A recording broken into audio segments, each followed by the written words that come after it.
బాబు ఒక మంచి సినిమా చేద్దాం. ఎందుకంటే అఖండ 1 మనం చేశాము, అది ప్రజల్లోకి బాగా చొచ్చుకొని వెళ్ళింది.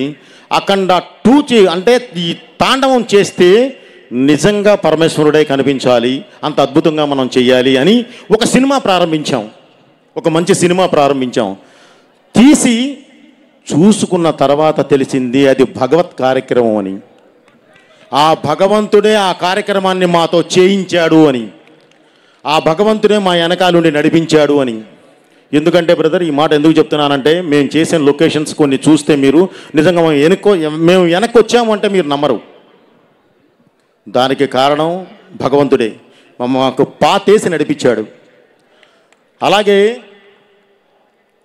జన్మభూమి కోసం నిలబడే యుద్ధం చేసే సైనికులు ప్రతి దేశానికి ఉంటారు, కానీ కర్మభూమి కోసం చేసే సైనికులు ఓన్లీ భారతదేశంలో మాత్రమే ఉంటారు. వాళ్ళే ఈ యోగులు. వాళ్ళు ఉండబట్టే ఈరోజు ఈ దేశం ఈ విధంగా ముందుకెళ్తుంది. ఎందుకన్నానంటే, భారతదేశం అనేది మన దేశంలో ఉన్న ప్రజలకు మాత్రమే జ్ఞానాన్ని అందించలేదండి, వాళ్ళ కోసమే తయారు చేయలే. ప్రపంచానికి దారి చూపించడానికి ఏ జ్ఞానం కావాలో అది గర్భంలో దాచుకొని మరీ ఇచ్చింది.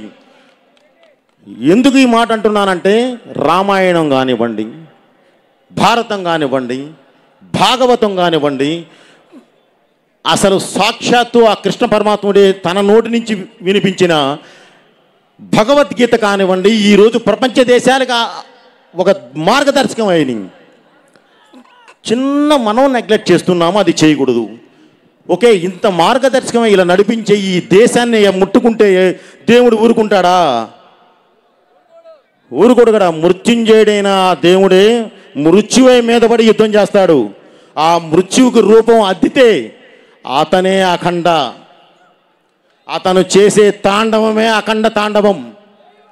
అలాగే ఈ మధ్యకాలమే మనం అందరూ ఇది వినిన తర్వాత నిలబడి క్లాప్స్ కొట్టాల్సిన ఒక విషయం ఏంటంటే, నిజంగా మనస్ఫూర్తిగా మనం క్లాప్స్ కొట్టాల్సిన విషయం అది ఏంటంటే, దీనికన్నా ముందు ఇప్పుడు నేను చెప్పిన సిచ్యువేషన్ మాది జరిగేటప్పుడే, క్లైమాక్స్ బ్యాలెన్స్ ఉన్నప్పుడే ఒక ఇన్సిడెంట్ జరిగింది కాశ్మీర్లో. మీ అందరికీ తెలుసు, ఇందాక చెప్పారు గంగాధర శాస్త్రి గారు. పహల్గామ్లో ఒక దాడి జరిగి మన ఆడబిడ్డ నుదురి మీద ఉన్న సింధూరాన్ని ముట్టుకుంటే ఆపరేషన్ సింధూర్ అని ప్రారంభించి,